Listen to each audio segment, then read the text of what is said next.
Here's a quick tutorial on showing your work to input an X value, do some substitution, and get a Y value, which we can later graph and do some other things with. Problem GC112, here are the directions. It says, and I quote, "Copy this table and use the order of operations to complete it. Using the example given as a model, show all of your work for each Y value." So I've copied down the table like it asked me to, and this is the example given in the book. I start with a -2 for an X value. I've got this equation right here.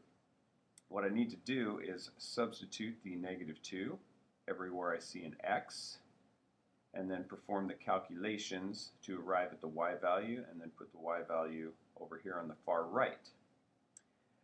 The example also shows circling the terms, which we've practiced in class. Once again, terms are separated by addition or subtraction signs. It's another way for us to show the order of operations.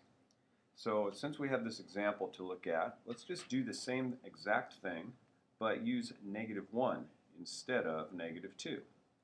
So we start with y equals, instead of the x, I'm going to write the -1 squared plus 2 times -1. Once again, looking up here, I had 2 times -2 this first time. So since we're using -1 now, I'll use that instead.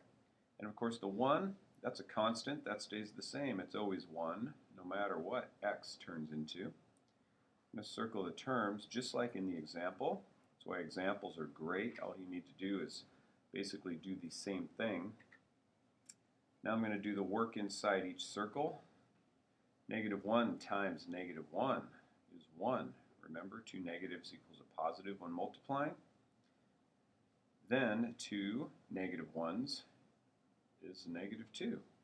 And then the 1, of course, stays the same. I show that I'm aware that these are still terms, even though they're been simplified now. I just do the math. I have 2 positives and I have 2 negatives. That looks like they cancel each other out to 0, and I put the value over here. So when I input a -1, substitution to get the solution is 0 for the Y value. I could then graph that, right? If I had a graph over here, I'll just make a quick one. And for this one, my ordered pair would be -1 and 0. I would start at the origin. I'd go backwards or to the left 1. And the 0, I would not go up or down. I could graph that right there. Okay, so we could graph these points. Let me do one more example for you.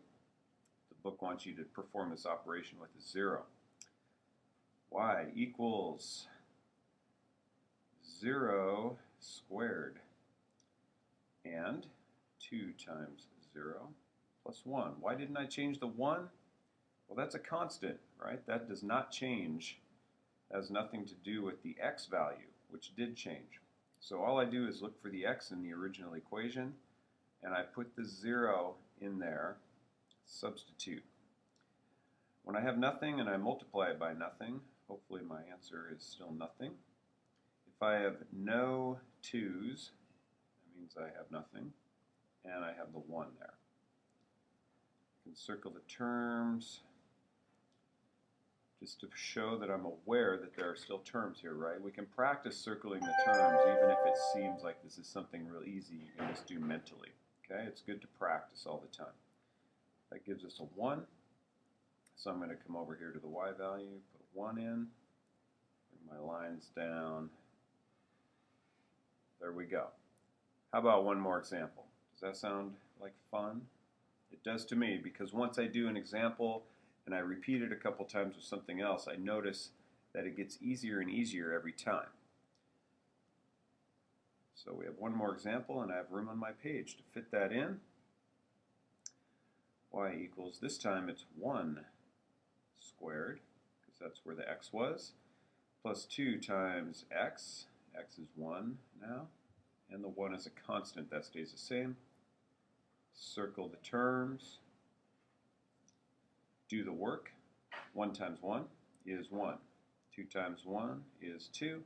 And then our constant 1 stays the same. Perform the calculation. I get a 4, and I take that value over to my y column for 4. If I asked you to graph this, you would have an ordered pair, the x value and the y value. And on a graph here, that means I'd go to the origin, take my x value, I'd go over 1, and up 4 for the y value. I could graph that right there. Okay? I hope that helps you fill in these tables, and I'll see you in class. Bye.